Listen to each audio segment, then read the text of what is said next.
The impudence, the audacity, the unmitigated gall of those knuckleheads of liberty podcasters, daring to voice opinions outside the mainstream of accepted thought. Listen if you dare. It's angry, it's funny, it's even sometimes sad, but it's always based on freedom and justice, as you will see. Here's our host, Jason McPhee. It is April 17th, 2023, and welcome to the Knuckleheads of Liberty. We're bringing you the people and the organizations fighting for liberty around the country and in your region. Among the topics we're going to be discussing today are the big issues about data and public policy and why the Biden administration always seems to not like American fossil fuels over foreign fossil fuels. I don't quite understand the distinction, but before we get into that, let me introduce you to our panel. In our upper left-hand corner, we have Leon, the word Brathwaite, last word in liberty. He is a retired engineer in the state of California. And in our lower left-hand corner, we have our screaming eagle of freedom, Tim Everett. He is a pilot in the state of California. And joining us in our right-hand corner today is Jim Lakely, Vice President and Director of Communications for the Heartland Institute, a free market think tank that focuses on the environment and energy, among other topics. And we did a recent we did a recent interview with him that you can check out as well if you want to learn a little more about the Heartland Institute and what they do. I guess let's jump right into it. So, data, what can you trust? There's all these public policy. They're trying to encroach on our freedoms constantly. And James, our invisible hand, maybe you could bring this up. We saw this most recently with COVID, right? I mean, it's essentially the experts just lied to us in some cases, and this is literally Slate here, acknowledging that Tony Fauci lied on some things, but they think his lies were noble, so that's okay. But it's actually kind of crazy. I mean, you even had Robert Redfield, former CDC director, saying that, hey, look, what the NIH and Tony Fauci did were antithetical to science, and he said that in front of Congress. So, I mean, this isn't just people outside the government who are concerned with what the government is doing. This is people who are literally inside the government, and the mechanisms of it are saying, hey, what the heck is going on here? This is some crazy stuff that's going on. And of course, if you recall, during the whole COVID thing, Fauci and Collins were communicating with each other, talking about how they were going to silence people who weren't on board with their narrative. They were talking about the Jay Bhattacharya and some other scientists who were talking about, hey, maybe lockdowns aren't the best way to go. And he said there needs to be a quick and devastating published takedown of its premises, when they were talking about Jay Bhattacharya and a few of the other guys he had signed on who were, very well-respected scientists out there. And of course, we've come to find out that a lot of the stuff that Fauci had told us about masks and other things were just absolutely nuts. He lied to us in the beginning, or at least he says he lied to us. It actually sounded like he might have got it right when he said that masks are kind of ineffective at first. And then he said that was a lie and told us to wear masks. And then he said wear two masks. But now we're starting to see studies come out. This is from City Journal talking about this Cochrane study where they came through and they said, hey, look, this stuff, it was just not effective in the conclusions. They said that the surgical masks and even those N95 masks, they said, just weren't very effective in dealing with this whole thing. So anyways, so that brings us to climate, right? Because climate has a lot of the similar alarmism going on here. And so it's like, where do you get your data from, right? I mean, who do we trust? And, we see people on both sides of this kind of scratching their head. Here's an article that you can that I linked to from Heartland, actually, and it was why we need an independent global climate temperature base. So I thought that was kind of interesting. But there's people on the other side too who are saying, hey, some of the numbers we're hearing aren't always the best either. But the crazy thing is, no one will talk about it. And it's funny, Heartland was one of the few places where I saw that there were debates going on this stuff. But I recall when Trump got elected, that was one of the things I actually heard from a few people in his administration is, hey, maybe we should have some public debates on this topic, and it just got shut down right away. So, anyways, let me kick this to you guys at this point. What do you guys think of this issue? Maybe Jim, you want to jump in first and talk about your perspectives. You guys have spent a lot of time on this whole climate issue. Yeah, I'm actually curious to hear you guys take two. So I'll just go very quickly. Look, the only place, the story you have up on the screen there from Politico is from 2017. Perry calls for climate change debate, says he doesn't know Trump's stance. Trump's stance on the climate was that we did need debate, as it turns out. One of the first big things that Donald Trump did was remove us from the so-called Paris Climate Agreement, in which in fact, the president of the Heartland Institute at the time, Joe Bass, was invited to sit in the Rose Garden while he made that announcement. That's how key Heartland's communications on this had in the thinking of the then Trump White House on this topic. And so he took us out of the Paris Climate Agreement because he realized and recognized that it actually had nothing to do with the climate. The Paris Climate Agreement had everything to do with the redistribution of wealth from wealthy Western countries to less wealthy non-Western countries, and then even if the Paris Accord would work, it wasn't actually going to affect the global temperature at all. If everybody followed to the letter the limits on our energy production that the Paris Climate Accords laid out, it would not affect the global temperature at all. We can't affect the weather by swapping out our SUVs for electric vehicles, but especially because China and India and other emerging economies like Brazil were not adherents to this. China is building 2 new coal plants a week. We are shutting down coal plants all over this country and replacing them with nothing or unreliable wind and solar. So it's basically the Paris Climate Accord, which of course the Biden administration put us right back in, is an economic death cult. That's what that is, because it's going to make our economies weaker. And what do you know? A weaker economy, makes somehow it always seems to make the population easier to control because they become more dependent on government for their own survival. So that's really what this was. That's why Trump got us out of it, and we're back in it again because the Biden administration, frankly, is with the with the globalists. I don't want to sound too conspiratorial, but is with the agenda of the United Nations and the World Economic Forum and all of them, that we have to reorder our society and we have to rethink capitalism by basically destroying it for the good of humanity. But actually, all it really turns out is for the good of them and for the ruling class. It gives them more power and gives you less economic power and less individual liberty. But we know that the central planners, whatever they touch, always turns to misery, and dealing with data will be no different. So whatever misinformation, whatever narrative that they want to put out, they will use data, quote unquote, to spread the message, whether it's message of fear, message of global warming, message of whatever. They always dare to do something, but their something is always about control, about taking away our liberties. And look at what happened during COVID. Jason Rose COVID. Look at what happened with COVID. Okay, Fauci and company was spreading their wonderful message. Oh, we gotta wear masks. Oh, we gotta be locked down. They locked down the schools based upon their data.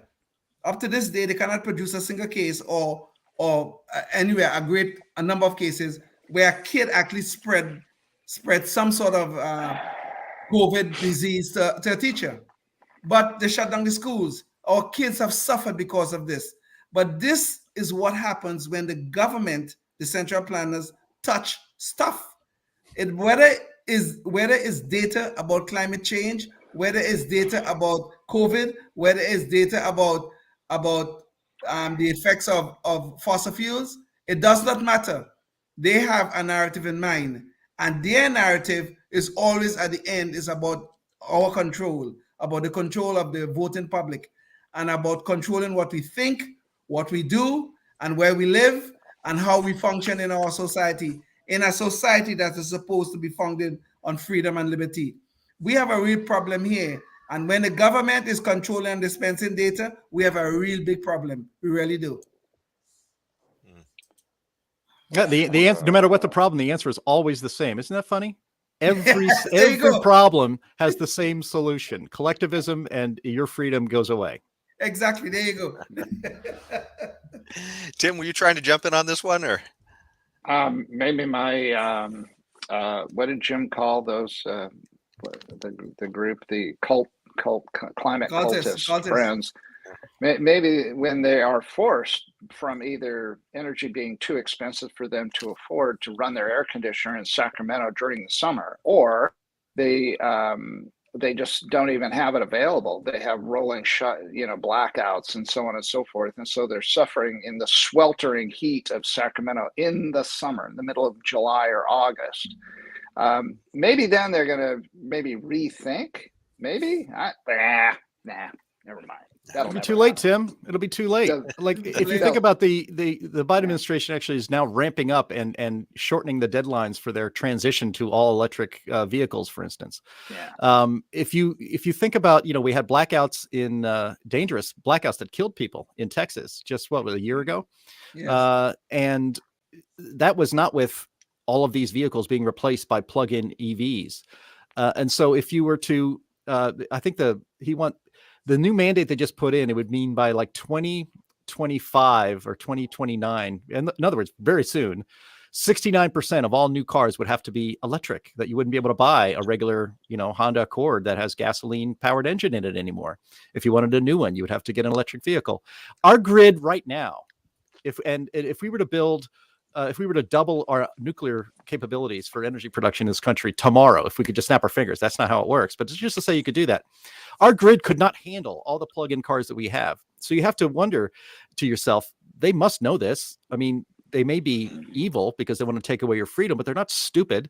They can actually read charts and understand that we will not have the energy capacity to handle all of these plug-in vehicles. So then what do you have to conclude? They don't care. And in fact, not having the power capability to plug in all those electric vehicles is the point. That's the policy goal. They don't want you to have your own personal vehicle, period.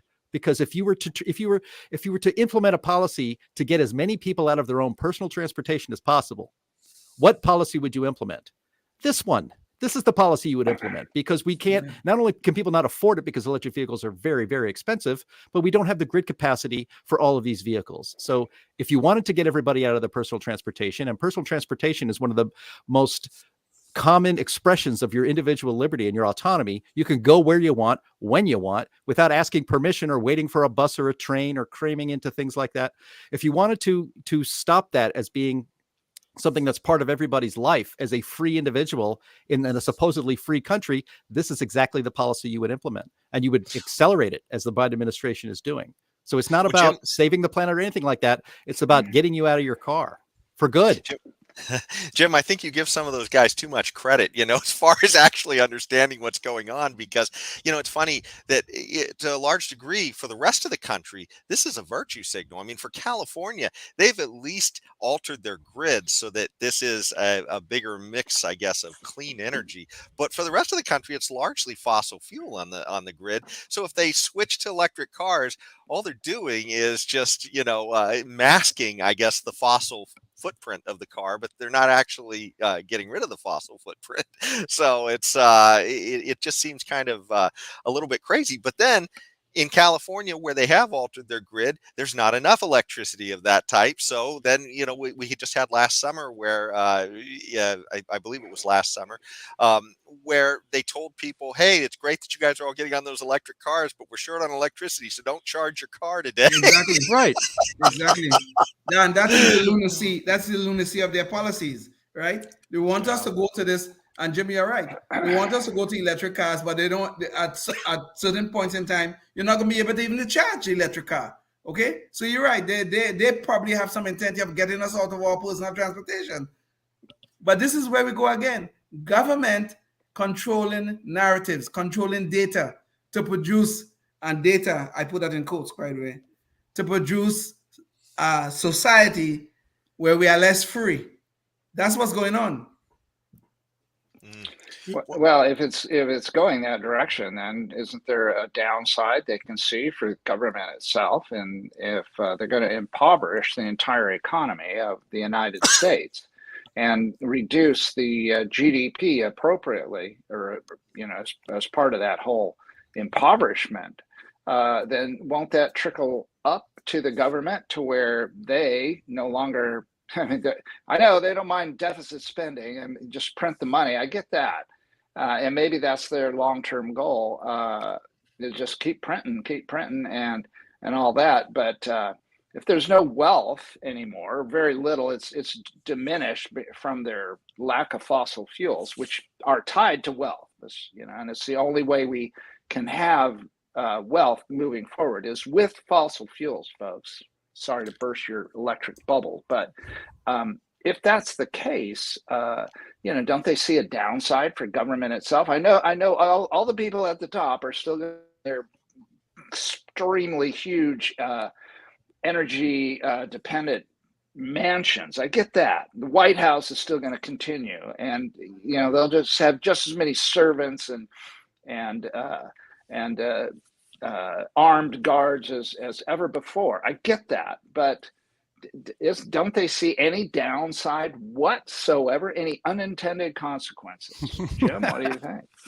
Wow. I would like for you to name me some examples where leftists grabbing power ever anticipated any unintended consequences, or were actually even held accountable for them. And the answer is actually zero. Exactly.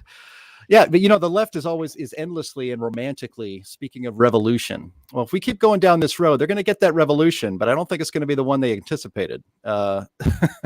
This is societal crumbling stuff that we are experiencing happening right now.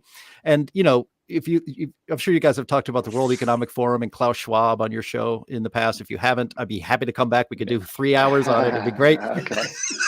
But we'll take you up on that. Yeah. I think we will. But he says, you will eat the bugs, right? We have to stop agriculture and the raising of beef cattle and pork and all of that. And everybody should just be transitioning to eating bugs as protein. Do you think Bill Gates, when he flies on his private jet to Davos, is eating bugs? I don't. And do you think in the future, if they actually get their way and a good portion of our regular protein in the grocery store is replaced by, ground up bugs that's made to kind of taste like hamburger if you put enough spices in it, do you think those guys are going to be buying that, or are they going to be importing their Wagyu beef from somewhere else that you can't get it? I think the latter, and that's the way it always works. When you slide into when they take everybody else's freedom away, but they are so selfishly and they're keeping it for themselves. I just hope that as a society we wake up, that when people realize that. I don't know if you guys know Anna Kasparian from the Young Turks. Yeah. Yes, I just saw that interview. a couple of her. She's starting to get, as they say, starting to get a little bit red pilled. Maybe it's only pink pilled. But she complained on on her own show on Young Turks about how her condo association was charging everybody in the building to build these electric plug-ins for their vehicles, and she's like, that's crazy. I can't afford that. And then so the results of some of these policies are starting to hit her in her own face. And so, like, literally 20 minutes ago, she was all for this, but as soon as it affects her life, she's all against it and says, this is crazy. We don't need to do this. This is impossible. People won't be able to afford this and that. And I can't afford it. So I'm praying that will start happening to enough people that we're able to reverse it, and that these people that are in power, whether elected or otherwise, are removed, and that we start moving back toward a liberty-based society. But a key to that is popping the bubble of climate alarmism, because that is really, it is from climate alarmism, which is completely everywhere. It is conventional wisdom. Our media lies about what the data actually shows. It elevates every extreme weather event as if it's our fault, and it's not. But if you look at the data, you can see that extreme weather is actually not on the rise. But you would never know that, speaking, if you consumed our corrupt corporate media. So you need to go out there and find this information for yourself. And one place to do that is at the Heartland Institute at heartland.org. Well, it's funny. And the thing about the alarmist cult that is going on out there, they always find nice words to use, like clean energy, as if you could have such a thing.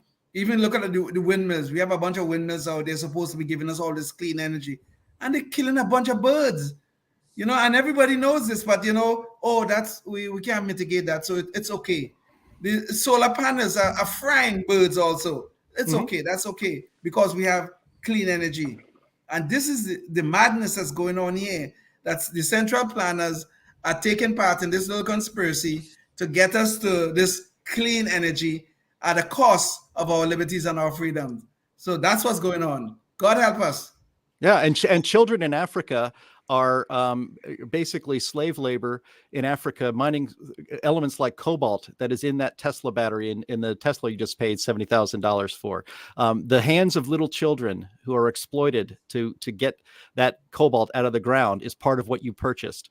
But you're not told that by anybody unless you listen to podcasts like this and you understand these things. Those solar panels are made by slave Uyghur labor in China and then imported back to the United States. We don't have the mining capability. We don't have the manufacturing capability to transition to green energy here in the United States, even if you wanted to do it relatively morally by not exploiting children or slaves to make all of this energy. We don't have the capability to do it. So this transition is going to be on the backs of children and slaves. That's immoral. And then again, it's not justified. Carbon dioxide emitted by humans is not causing a climate catastrophe. We're not going to have the city of Miami under 7 feet of water by the end of the century. It's not going to happen. It's not. And that's what the data shows, historic data and current data. Yet you're never going to get any of that information from your mainstream corrupt corporate media. Well, the crazy thing is that everything is, especially if you understand economics at all, everything is trade-offs, and sure, certainly engineering people understand this too, and the idea that unless somebody like Anna Kasparian is forced to put skin in the game, they just don't understand those trade-offs as long as they're coming from somebody else. Yeah, but well, that's one of the great things the climate left has been able to pull off is they've been able to talk about green energy as if there are no trade-offs whatsoever, as if it's all positives and no negatives. So just as a start, highlighting the actual trade-offs, because there's, as you said, Jason, there's trade-offs in everything in life. There's always a trade-off. Talking about the destructive trade-offs of wind power to birds and bats and the ecosystem that way. Think about how much land you need for solar farms. What does that do to for instance, the ecosystem of the giant tortoise in the desert? Yeah, they don't care. They never talk about it. It's never brought up. And so that's why it's important to at least start the conversation by making them, forcing them to face up to the truth of the trade-offs of their so-called green energy utopia. And there's even a bigger problem. I mean, besides the obvious environmental impact of wind and solar, there's even a bigger problem. Wind and solar, the energy density of wind and solar is far less than fossil fuels. So the amount of land use and that you will need to make up the amount of energy that fossil fuels can produce is going to be enormous.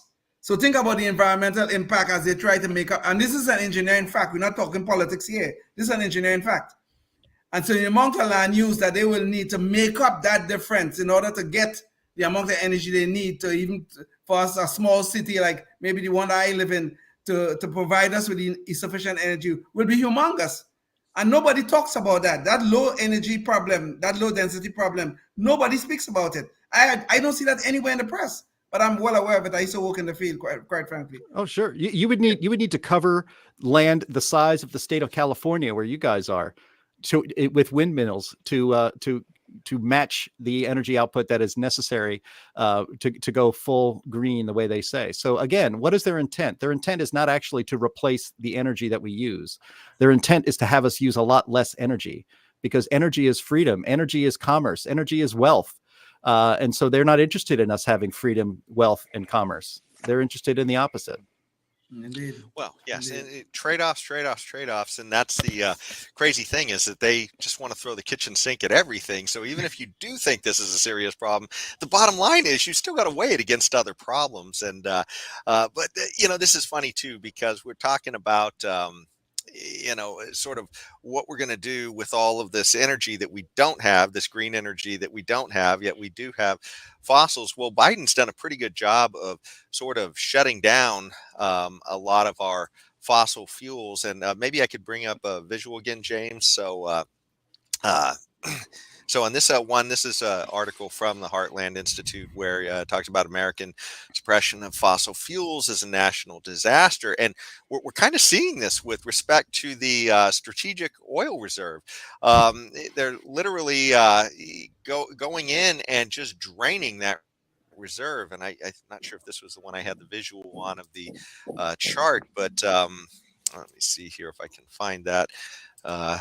I think that this is it right here. So it just shows you the crude levels, how they've shrunk in the strategic oil reserve under Biden. We were over 600 million, I believe that is, barrels. And now it shrank to about 370, and we're going into another election season now. And it looks like we're still going to be hitting those high gas prices. So I imagine Biden is just going to keep on draining this reserve as he goes around the world trying to get other countries to pump more oil. Now, this is after he shut down all these permits and other things like that, killed the Keystone pipeline. That was his very first act in office that would have essentially set us as our energy independence, I guess you'd say, for this region. Anyways, obviously that's coming from Canada, but just the idea, and it's funny too, because Canada we think of as a fairly progressive country, and even they knew that they needed to make sure that they could tap those those tar sand reserves that they had up there. But Biden wanted to virtue signal, and then he goes around the world shaking hands with the worst people in the world, trying to get their oil while he shuts down our oil. And he's talking to Venezuela, where they've got a dictator who has them on the Maduro diet, which is essentially telling you to eat rabbits, grow your own rabbits and eat them because they're out of food there. So just all kinds of crazy stuff. What do you guys think about this? Well, you could always counter the left to come up with some crazy idea. You could always counter them. It's amazing. The Biden administration and company and all their leftist friends, they think global warming and is such a big problem. Climate change in particular is such a big problem. And we got to transition to fossil fuels. That's their narrative. But apparently, they only care about that here in America, because a barrel of oil pumped here in America, it ain't gonna make is no different from a barrel of oil pumped anywhere in the world, because we are talking about the world and we're talking about climate change, which is gonna affect the world. So what could you conclude when Biden is trying to shut down fossil fuel production here in the United States, but he don't mind it being pumped someplace else in the world? I mean, some people could even call this stuff racist. Some people could call this is American imperialism, if you're really going to go by their own narrative. This is the disgusting thing about the left. As long as they could push their narrative, as long as they could control us as a society, they don't care how they get there, because their end result is to control how we live, how we think, and what we do, and how we function in society. They don't care about the logic or the lack of logic in their policies, because all of this is about control and about their power to control us. That's what this is about. Who do you think gets oil out of the ground cleaner and in a more environmentally responsible way? The United States or Venezuela? The United States or Russia? The United States or Saudi Arabia? Of course, the answer is the United States. So if you were interested in, even if, again, give them all the benefit of the doubt. If Joe Biden is saying we still need oil because we have to transition, he even said it, I think the other day, we're going to need oil for another 10 years. If that was the case and he was actually genuine about that, where would you want that oil pumped? It'd be in the United States. We forget, oh my gosh, as far back as the end of the Trump administration, which was 2.5 years ago, we were a net energy exporter for the first time in any of our lifetimes. We're all old enough to remember the oil price shocks of the 1970s. Yes. And the idea that the United States could be energy independent was considered a pipe dream. Trump administration policies made that happen in 3 years. And so it wasn't even that long ago that we were able to be energy independent, but we've thrown all of that away. The Biden administration has thrown all of that away. And the result is actually a dirtier environment than as if we were doing it ourselves. We should be exporting liquefied natural gas to Europe right now. We could be the supplier of natural gas to Europe instead of Russia, but we threw all that away. These are choices. These are policy choices, and they matter. And if you care about the environment, you would actually want more U.S. energy production, not less. And we're shutting it all down. Good point. I still just want my liberal friends that voted for Biden to lead from the front and shut off their entire electricity to their house for certain lengths of time during the day, and let the refrigerator just kind of don't open that door because you don't want to let that cold air out. And then lead from the front and show me how it's done. And I want them to get through the summer without ever using their air conditioning, and the winter without ever using their heat. Lead from the front, people. Show me how it's done, okay? Because unless you do, I'm just going to think you're a hypocrite. Oh, geez, you use the H word, Tim. You should be asking, and similarly along those lines, we should ask John Kerry, who is Biden's his climate czar, or whatever the hell he calls him. Ask him to give up his private jet also. We should ask that too. Oh, he was asked about that, and he said, "No, I need it because I need to be there in person to negotiate all of these world-changing climate agreements, and we can't." He's like, "Hey, can you do that over Zoom?" No, we can't do that over Zoom. It's just like Lori Lightfoot shutting down the barbers during COVID, and then said, "Hey, but I got to look good." We're gonna keep the barber open for me, but when Nancy Pelosi getting her hair blown out, remember you gotta open the salon just for me. You could know how crazy these people are, these climate alarmists. You could know how crazy they are. You know who their spokesperson was for quite a while? Greta Thunberg. Or Thunberg, or whatever the hell you pronounce her name. She was a 16-year-old kid. A 16-year-old kid who probably don't even know her backside from her elbow was one of their spokespersons. Could you imagine that? That's how crazy these people are. Yeah. Well, if somebody really voted these people in, I want the voters themselves. I want the little people to lead from the front and show me how it's done. I understand that the big wigs, it's always going to be whatever they need, and they'll get whatever they need. They'll get their jets and their hairstylist. I get it. But I want the voters that voted for them. Those people are who I really want to see lead from the front and show me how it's done. Yeah. Well, I tell you, when we talk about the trade-offs too with these people, I mean, the idea that we are getting our oil from, Biden's going hand in hand to people who are lined up against us, literally, in a war footing that he's put us in. So this is kind of crazy, and that kind of brings us to our Knucklehead Noise Patrol here as we get close to the end of the show, where on The View the other day, Sonny Hostin suggested that Chinese internment of Muslims is not as bad as I guess as blacks have it, she says, here in the United States, saying that they're putting so many black people in jail here. But it kind of goes to show you sort of the weird view that goes on in some of these leftist minds of what's happening. And James, could you bring up the visual on that, or the video rather, that we have for this? We had a video clip of this. To be taken. They want us to fight for their freedoms. And so it is shameful. It is disturbing. And our hearts go out to the trans community as they are under attack right now. But so so anyways, we did have a clip, but I'm not sure if we're going to be able to get it up. But anyways, Sonny Hostin essentially saying that she felt like this was the that people who are literally being put in slave labor, as Jim mentioned earlier, over in China, to send us solar panels and other things like that, somehow that they don't have it that bad, that somehow we're doing a worse job on human rights here in this country.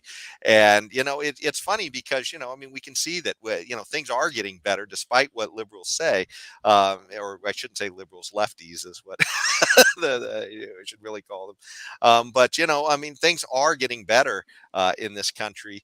And it's just absolutely nuts to assume that somehow countries that are literally engaged in genocide, almost okay?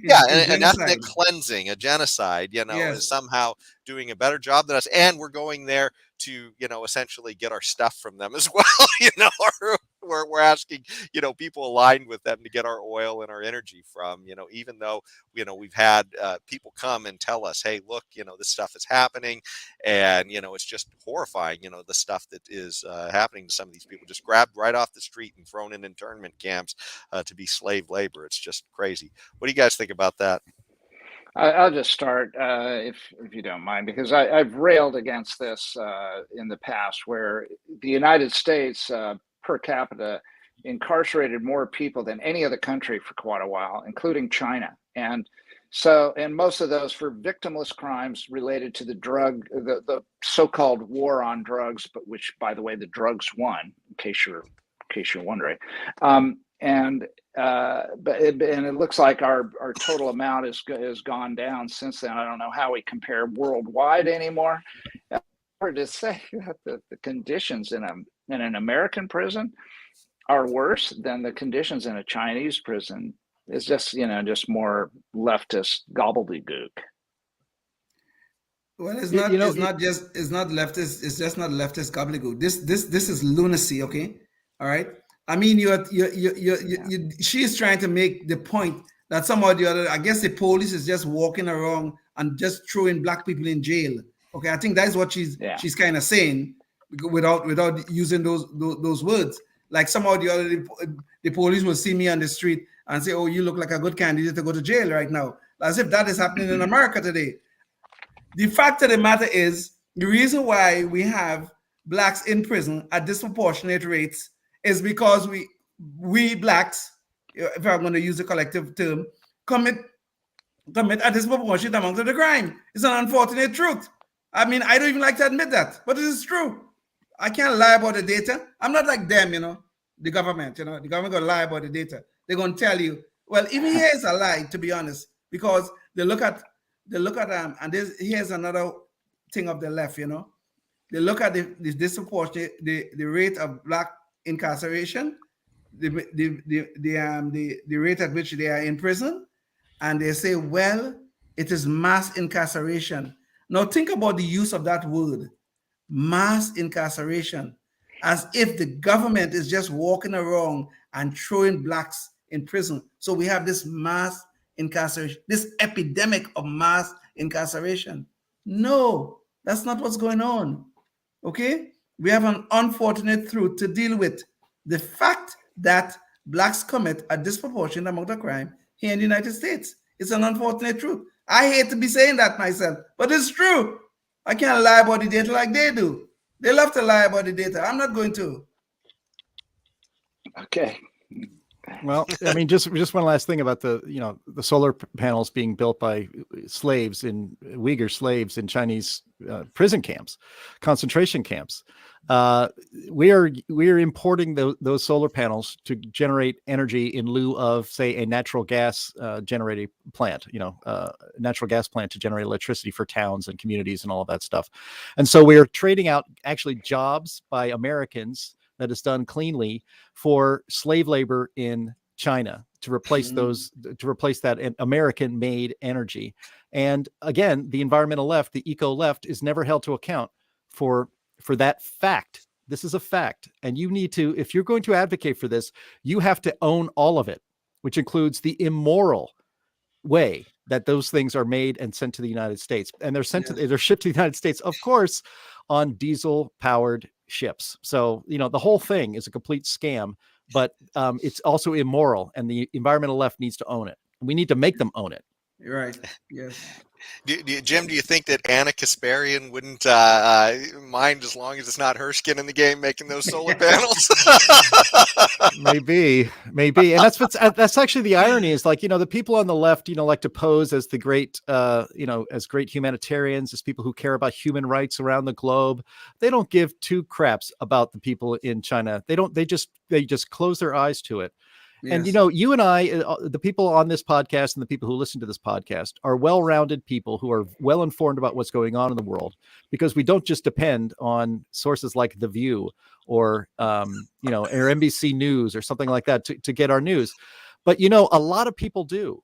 A great majority of people do. I have members of my family who only consume our corrupt corporate media, and they have no idea of any of the stuff that we're talking about. And we're talking about the truth. We are talking about things that are actually happening in this world.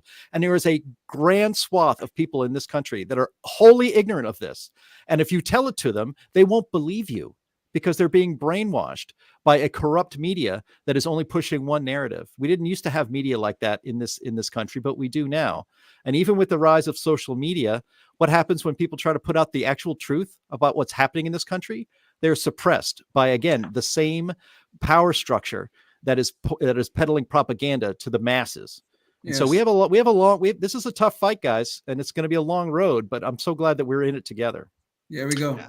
Well, and I can't help but feel it's like a 2-minute hate against the deniers, is what we see coming from the left media so much. But James, maybe you could get the visual up real quick so we can let people know more about Heartland Institute. So do you have any final thoughts real quick, Jim, you want to share with us about Heartland Institute and, what people can get out of that? Yeah, I mean, if you believe in freedom like we do, I mean, you can't be passive about it anymore. I mean, these are pretty dangerous times right now, and I try not to think this negatively, although I'm usually the resident cynic anywhere I'm at. You guys are pretty tough to out cynic, but yeah, I think I did pretty well on this podcast. But this is a real fight. It's a worthy fight, and I really do think that we're approaching a bit of a precipice here that we may never be able to scramble back up on. So if you wanted to learn more about, what's really happening out there, especially on energy and environment policy, definitely visit heartland.org and listen to this podcast and see if YouTube maybe brings up some suggestions for other podcasts to think about and consume those and talk about the importance of liberty. Inform people who are ignorant about what's really happening in the world. And, one by one, we may have enough influence to turn this around. Yeah. Just keep in mind, too, if you're out there listening, it's usually the people who are trying to suppress the information that are the bad guys out there. Always. So anyways, but thanks again so much for joining us today, Jim. It was great having you on. And to our audience, thanks for tuning in. And until the next time, stay tuned and stay free. Yes, indeed. Life, liberty, and the pursuit of happiness, always and forever. Thank you for listening to the Knuckleheads of Liberty podcast. Find us on Facebook, Rumble, YouTube, your favorite podcast network, and at knuckleheadsofliberty.com.